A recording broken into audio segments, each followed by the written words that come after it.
नमस्कार, मी विशाल पाटील. न्यूज प्लॅनेटमध्ये आपल्या सगळ्यांचं स्वागत. महाराष्ट्र ते दिल्ली आणि बिहारपासून आंध्रपर्यंत सत्तेच्या रणांगणामध्ये आणि श्रद्धेच्या स्थळांमध्ये आज घडलेले आहेत असे काही प्रसंग ज्यांनी संपूर्ण देशभरामध्ये खळबळ उडवून दिलेली आहे. सत्याचा मोर्चा विरुद्ध मूक मोर्चा, पुण्यामध्ये संघर्षाचं तांडव आणि पुन्हा एकदा रक्तरंजित गँग वॉरच्या चर्चा. दरम्यान पैलवान सिकंदर शेखच्या अटकेनं एकच खळबळ उडालेली आहे. काय आहे त्याच्या अटकेमागचं कारण? तर तिकडे सीमा भागामध्ये मराठीच्या अस्मितेचा ज्वालामुखी फुटलाय. बेळगावात काळ्या दिनी मराठीचा झंझावात पाहायला मिळतोय. दरम्यान राजकारणामध्ये तुफान उठवणारा प्रश्न तो म्हणजे बिहारचे मुख्यमंत्री नितीश कुमारच होणार का? आणि त्याचवेळी राजधानी दिल्लीचं नावही आता बदलाच्या वादळामध्ये सापडलंय. इंद्रप्रस्थचं सावट पुन्हा एकदा गडद होत आहे आणि दक्षिणेमध्ये श्रद्धेच्या भूमीमध्ये घडलेली आहे मोठी दुर्घटना. आंध्र प्रदेशातील व्यंकटेश्वर मंदिरातील चेंगराचेंगरीनं संपूर्ण देश हादरलाय. या सर्व बातम्यांचे अपडेट्स आपण घेणार आहोत पुढल्या तासाभरात. तर आजचा दिवस मुंबईमध्ये निघालेल्या मोर्चाने अक्षरशः गाजवला. विरोधकांनी तर मोर्चा काढलाच, दुसरीकडे सत्ताधाऱ्यांकडूनही आंदोलन करण्यात आलं. विरोधकांनी काढलेल्या सत्याच्या मोर्चाला प्रचंड प्रतिसाद मिळालेला आहे. हजारो नागरिक या मोर्चामध्ये सहभागी झाले. वैचारिक मतभेद विसरून सर्व विरोधक एकत्र आलेले होते. माजी मुख्यमंत्री उद्धव ठाकरे, राष्ट्रवादी काँग्रेसचे ज्येष्ठ नेते शरदचंद्रजी पवार, मनसे अध्यक्ष राज ठाकरे आणि काँग्रेस नेते बाळासाहेब थोरात यांच्यासह अनेक प्रमुख नेत्यांची या मोर्चामध्ये उपस्थिती होती. या मोर्चातून मतदार याद्या स्वच्छ करण्याची तसंच दुबार नावं हटवून त्यानंतरच स्थानिक स्वराज्य संस्थांच्या निवडणुका घेण्याची ठाम भूमिका विरोधकांनी मांडली आहे. मोर्चाचं सभेमध्ये रूपांतर झाल्यानंतर प्रमुख नेत्यांनी सरकारवर जोरदार टीका करत आपली भूमिका मांडण्याचा प्रयत्न केला. दरम्यान विरोधकांच्या या कारवाईला उत्तर देण्यासाठी भाजपकडून गिरगाव चौपाटीवरती मूक आंदोलन छेडण्यात आलं. भाजप प्रदेशाध्यक्ष रवींद्र चव्हाण यांच्या नेतृत्वाखाली हे आंदोलन पार पडलं. त्यांच्यासोबत मुंबई भाजप अध्यक्ष अमित साटम, मंत्री मंगल प्रभात लोढा, मंत्री आशिष शेलार, आमदार योगेश सागर, आमदार विद्या ठाकूर आणि प्रवक्ते नवनाथ बन यांच्यासह अनेक नेत्यांची उपस्थिती होती. तर विरोधकांच्या भाषणावेळी राज ठाकरेंनी जोरदार भाषण केलं. आपल्या भाषणामध्ये त्यांनी सत्ताधारी महायुतीवरती सडकून टीका केलेली आहे. तसंच आजचा मोर्चा राग दाखवण्याचा, ताकद दाखवण्याचा मोर्चा आहे असं सांगत महाराष्ट्र नवनिर्माण सेनेचे प्रमुख राज ठाकरे यांनी सत्याच्या मोर्चात निवडणूक आयोगावरती तोफ डागली. या सभेसाठीच्या मंचासमोर मनसेनं महाराष्ट्रामध्ये असलेल्या दुबार मतदारांच्या याद्यांचे अक्षरशः गठ्ठेच त्या ठिकाणी आणून ठेवलेले होते. राज ठाकरेंनी काढ रे तो पडदा असं म्हणत संपूर्ण सभेचं लक्ष त्या संपूर्ण गठ्ठ्याकडे वेधून घेतलं आणि त्या ठिकाणी त्यांनी दुबार मतदारांचे पुरावे आणून ठेवलेले होते. मला अजून एक गोष्ट दाखवणार आहे की लोक म्हणतात की पुरावे कुठे आहेत, पुरावे कुठे आहेत. 1 जुलैला जी यादी बंद केली त्याच्यामधले फक्त मी मतदार तुम्हाला वाचून दाखवतोय. याच्यामध्ये मुंबई नॉर्थ इकडे एका लोकसभा मतदारसंघामध्ये 17,29,456 मतदार आहेत. याच्यापैकी 62,370 हे दुबार आहेत. लोक म्हणतील की बाबा हे आकडे तो बोलून दाखवलेत, पुरावा कुठे आहे? मी आज तुमच्यासाठी पुरावा देखील आणलाय ह्या सगळ्या दुबार मतदारांचा. काढते कापड. हे सगळे दुबार मतदार आहेत. हे एवढे सगळे दुबार मतदार आहेत. हे मी तुम्हाला आता जेवढे फक्त मतदारसंघ सांगितले तेवढ्यातले फक्त दुबार मतदार आहेत.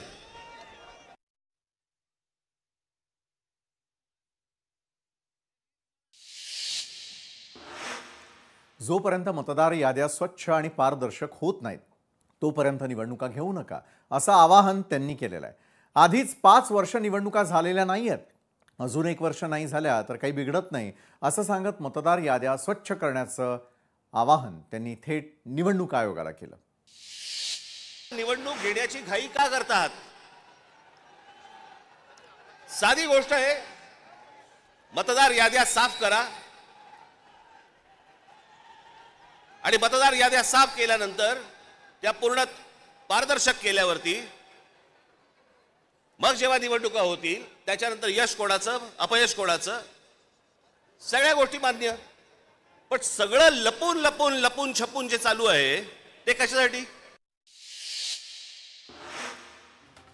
तर एकंदरीत सत्याचा मोर्चा हा आज दिवसभर गाजला, तो विविध गोष्टींमुळे.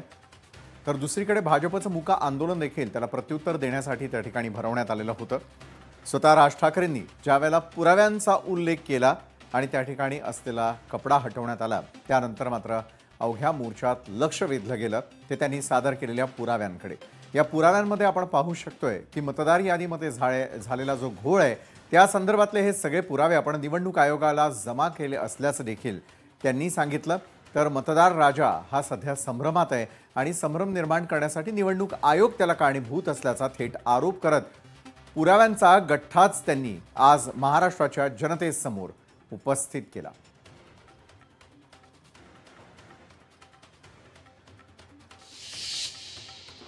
राज ठाकरेंनी निवडणूक आयोगाच्या 1 जून 2025च्या मतदार यादीचा संदर्भ देत राज्यातील लोकसभा मतदारसंघामध्ये किती प्रमाणात दुबार मतदार आहेत याची यादीच वाचून दाखवली आहे. ती यादी आपण जाणून घेणार आहोत.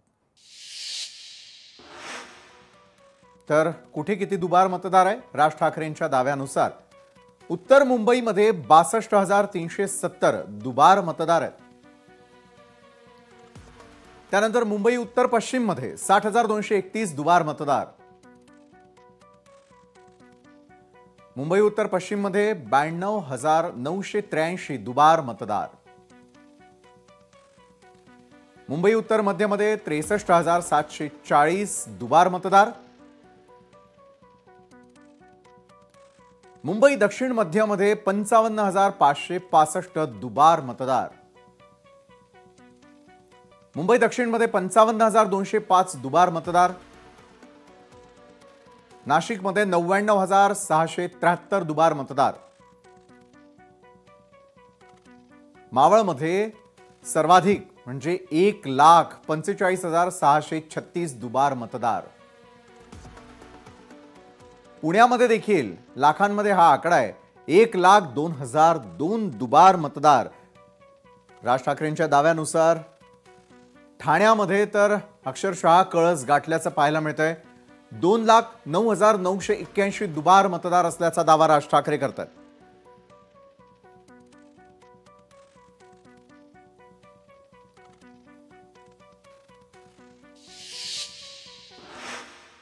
दुबार मतदारांची यादी तर आपण पाहिली, मात्र या दाखल्यांनंतर राज ठाकरेंनी कार्यकर्त्यांना थेट आवाहन केलंय. आता तुम्ही घराघरात जा, याद्यांवरील जे मतदार आहेत त्यांचे चेहरे समोर आले पाहिजेत. ती माणसं मतदार आहेत याची खात्री करून घ्या. त्यामध्ये जर दुबार तिबारवाले आले तर तिथेच फोडून काढायचं, असं देखील राज ठाकरेंनी स्वतः म्हटलंय. एक गोष्ट आपल्याला सांगतो, जेव्हा कधी निवडणुका होतील, जाता आता फक्त आपल्याला एकच सांगेन, जेव्हा कधी निवडणुका होतील, एक तर पहिल्यांदा तुम्ही घराघरामध्ये जा, सर्वजण याद्यांवरती सगळ्यात जोरात काम करा. चेहरे कळले पाहिजेत, एकेका यादीवरचे सगळ्यांना चेहरे कळले पाहिजेत. ती माणसं तिकडे मतदार नोंदणीची म्हणजे आपलं मतदाराच्या ठिकाणी बसले पाहिजेत. आणि त्यानंतर जर समजा तिकडे हे दुबार तिबारवाले जर आले, तिथेच फोडून काढायचे.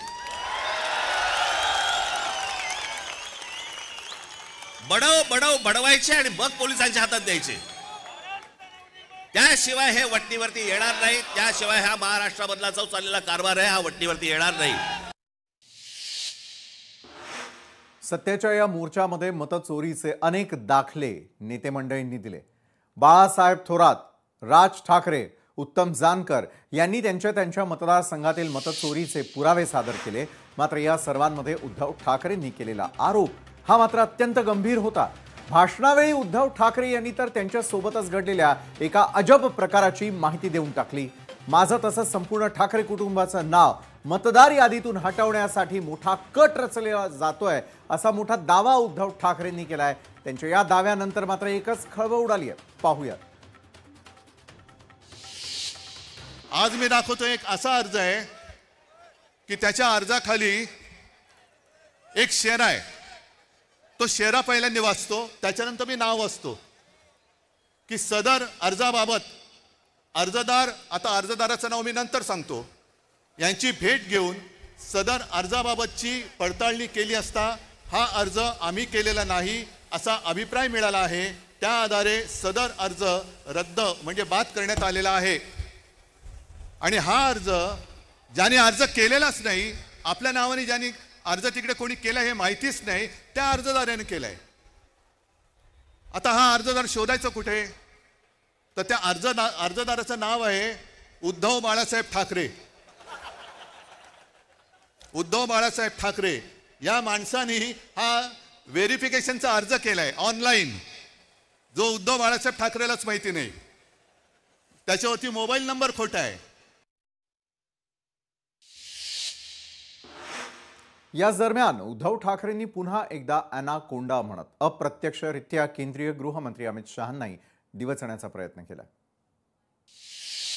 मतचोरी करणाऱ्यांना सांगतो की आज नुसती ठिणगी बघताय, या ठिणगीचा वणवा कधी होऊ शकेल एवढं लक्षात ठेवा. तुमच्या बुडाला आग लावण्याची ताकद या ठिणगीमध्ये आहे.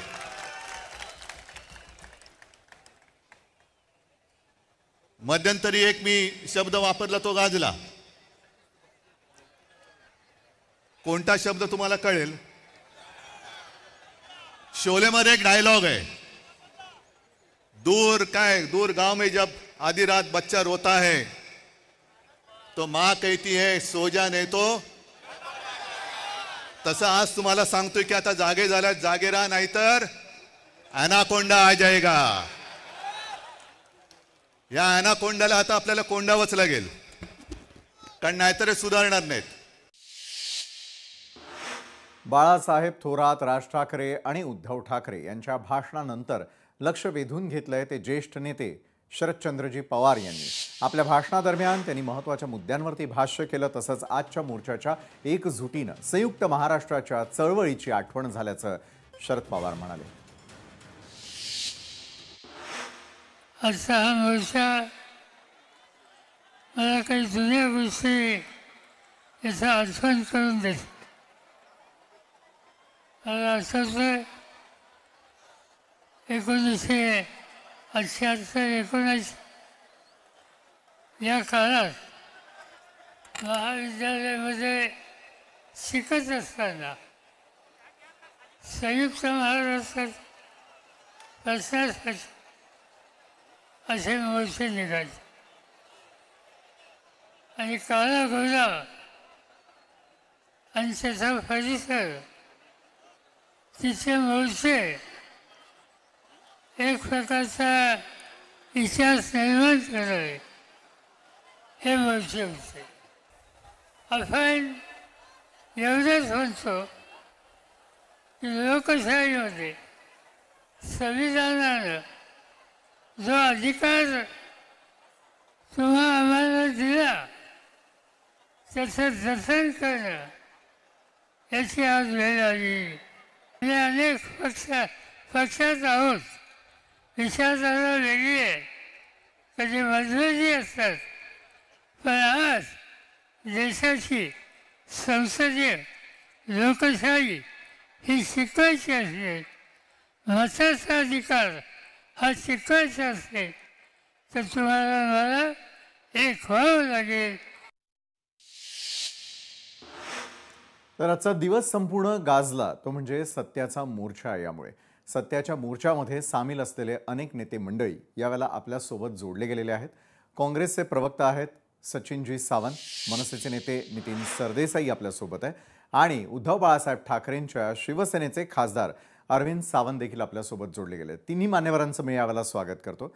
अरविंद सावंतजी, आपल्यापासून सुरुवात करेन. खरं तर अरविंद सावंतजी, आजचा दिवस हा सत्याचा मोर्चानं गाजला, मात्र सत्याचा मोर्चा केल्यानंतर ही लढाई इथेच थांबते का? कारण जिथपर्यंत आमची नजर जात होती तिथपर्यंत सर्वसामान्य नागरिक आणि पक्षाचे कार्यकर्ते यांचा मोठा सहभाग त्या ठिकाणी पाहायला मिळाला. इतक्या मोठ्या प्रमाणात सादर केलेल्या पुराव्यांनी नेमकं काय घडणार आहे? सत्य उघडकीस आलंय, त्याचा परिणाम दिसेल का? हा सूर्य हा जयद्रथ.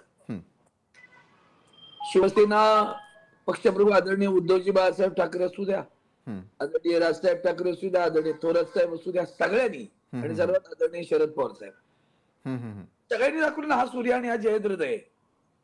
आता ह्या जयद्रथाला कोणत्या भाषेत समजवायचं?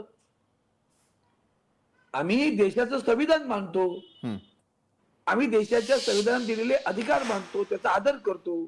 त्याचा आदर तुम्ही करणार की नाही ते सांगा ना आम्हाला. तुम्हाला त्याचा आदर करायचा आहे की नाही?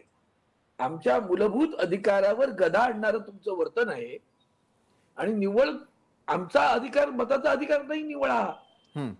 चोरी असा जो शब्द वापरला जातो, जे बोगस दुबार मतदार नोंदणी केली जाते, त्याचे पुरावे म्हणजे जयद्रथ दाखवला तुम्हाला, हा सूर्य दाखवला, पुरावे म्हणजे सूर्य. तो दाखवल्यानंतर तुम्ही त्याच्यावर कारवाई करणार नाही? कसले पळवट काढता? काय काय त्याच्या हा माझी जबाबदारी नाही, त्याची जबाबदारी नाही, त्याची जबाबदारी, मग कुणाची जबाबदारी? मग पण केंद्रीय आयुक्ताची जबाबदारी. बरोबर, सांगणार कोण त्यांना? तुम्ही सांगायचं पण नाही का? नाही म्हणे मला नावं काढता येणार नाही त्यांची, मग काय करणार तुम्ही? नाही म्हणे त्यांना विचारू आम्ही, तुम्हाला नक्की तुम्हाला कुठे मतदान करायचं आहे. कुठली पद्धती? कुठली पद्धती? तो राहतो कुठे तुम्हाला माहिती नाही? तुमचा बीएलओ करतो काय? मग तो जो माणूस राहतो कुठे हे कळत नाही का तुम्हाला? मग तुमचा बीएलओ सांगतो कसा की इथं पडेल तिथं पडेल म्हणून? आणि मग परत त्यालाच विचारणार तुला कुठं मतदान करायचंय, आणि मग दुसऱ्या पूर्णेला काय करणार तुम्ही? डिलीट करणार की नाही? नाही, डिलीट नाही करणार, ते खोडून नाही टाकणार. मग काय करणार? नाही, त्याच्या पुढे लिहिणार आम्ही हे डुप्लिकेट आहे म्हणून. अरे वा, आणि ते डुप्लिकेट नाव त्या मतदार यादी देऊन ते तिकडे पोलिंग बूथ मध्ये बसतात. काय खेळखंडोबा मांडलाय तुम्ही लोकशाहीचा? हा खेळखंडोबा मांडलाय ना, म्हणून हा सगळा त्राग आहे. आज संतप्त आहे मोर्चा, सुभा भारत संतप्त आहे. तुम्ही किती लांड्या लाबाड्या करून सत्तेवर येता, त्याचे पुरावे सगळे सादर होत आहेत बघा. म्हणून तर सन्नाटा होता ना. एवढा मोठा विजय झाल्यानंतर महाराष्ट्रात आनंद सोहळा नाही झाला, कळायला पाहिजे आपल्याला. आणि म्हणून या संदर्भात तातडीनं भूमिका घ्या. आम्ही अजूनही वेळ गेलेली नाही, निवडणूक जाहीर झालेली नाही. बरोबर आहे, आपण भूमिका त्या ठिकाणी मांडताय. अरविंदजी, खरं तर आज जो सगळ्यात मोठा पुरावा मांडला होता तो खुद्द उद्धवजी ठाकरे यांनी. त्यांच्या बाबतीत जे घडलं ते मी महाराष्ट्राला पुन्हा एकदा सविस्तर आपल्या तोंडून मला ऐकायचं आहे. मात्र तत्पूर्वी सचिनजी सावंत आपल्याकडे येतो. सचिनजी, एका बाजूला काँग्रेस सामील होणार की नाही असा संभ्रम जो आहे तो एक निर्माण करण्यात आलेला होता म्हणा. मात्र आज काँग्रेसही आली, महाविकास आघाडीनं सत्याचा मोर्चा केला. आज मनसेचं इंजिनही त्याला लागल्याचं पाहायला मिळालं. पुढच्या काळामध्ये सुसाट असं वेगवान राजकीय भविष्य घडेल असं वाटतं का? महाराष्ट्रात हे बदल घडतील असं वाटतं का सचिनजी? पहिले हे जे काही आहे ते राजकीय भविष्यासाठी चाललेलं नाही, या लोकशाहीच्या भविष्यासाठी चाललेलं आहे.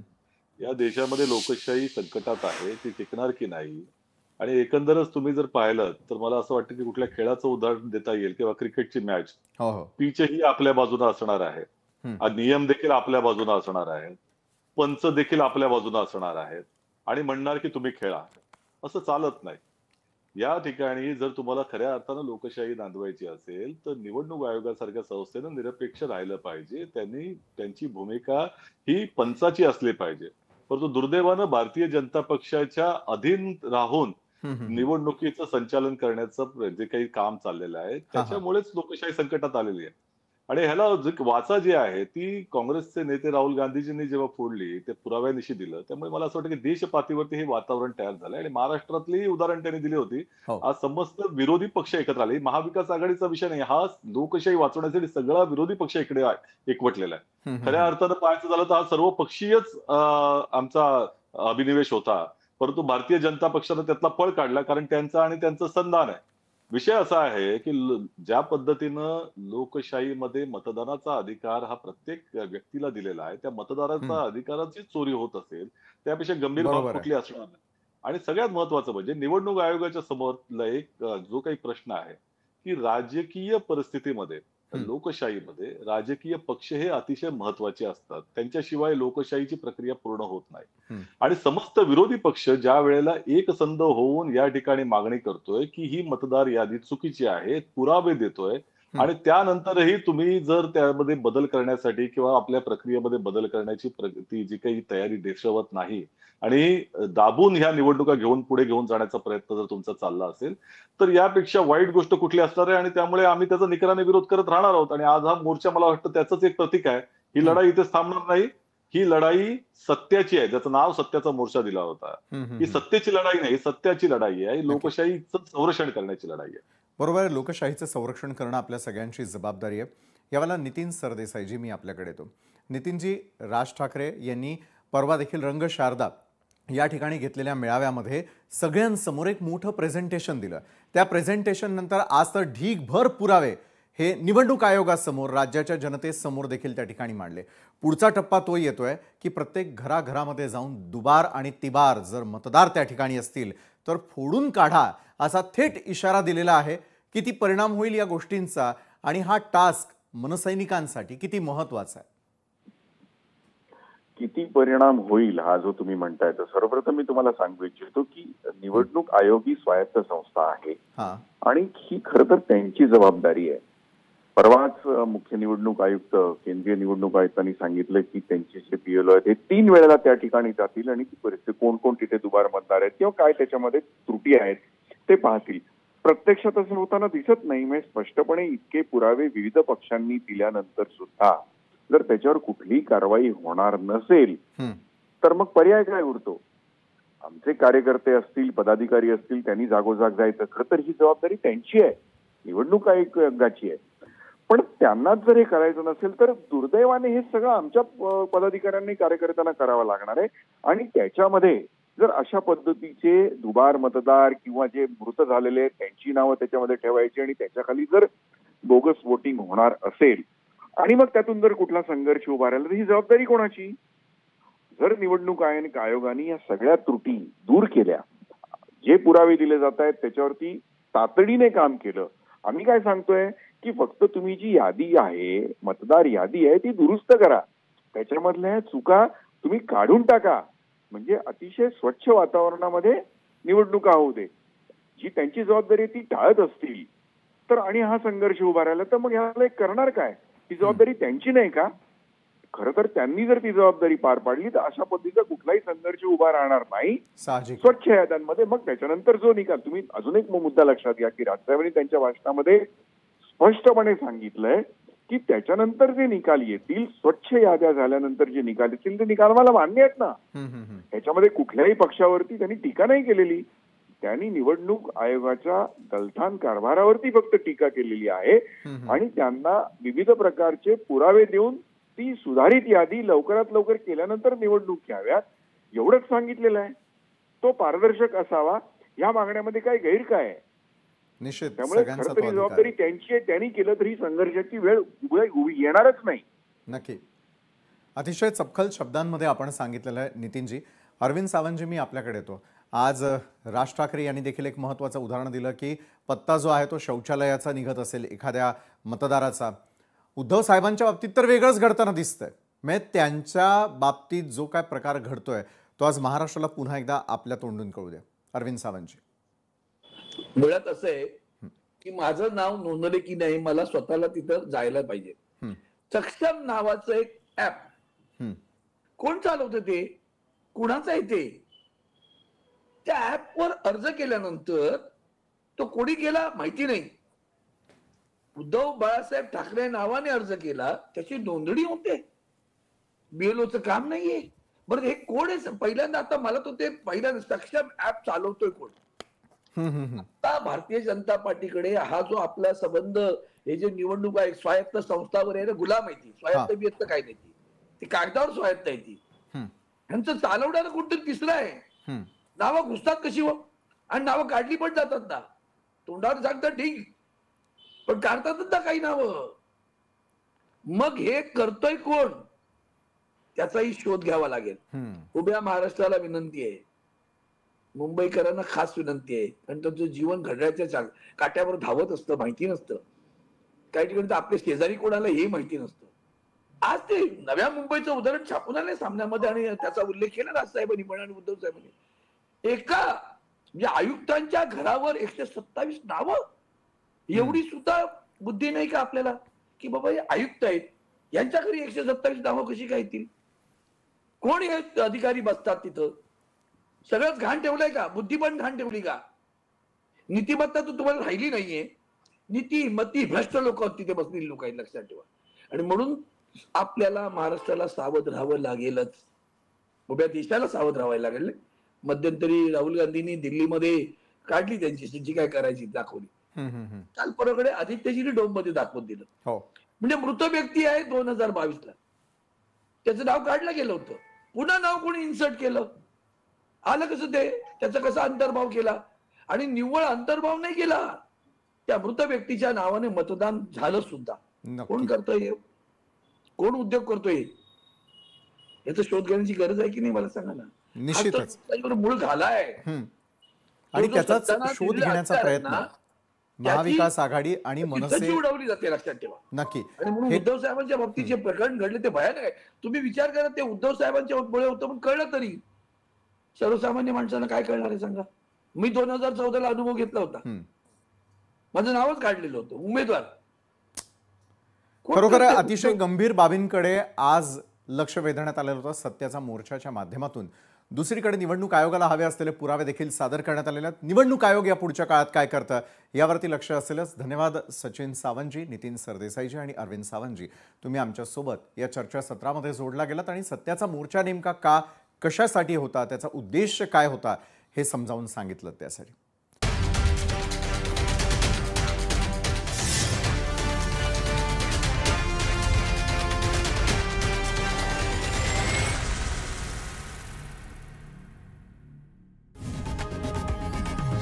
लोकशाही मराठी ऐका, पहा, जागरूक रहा.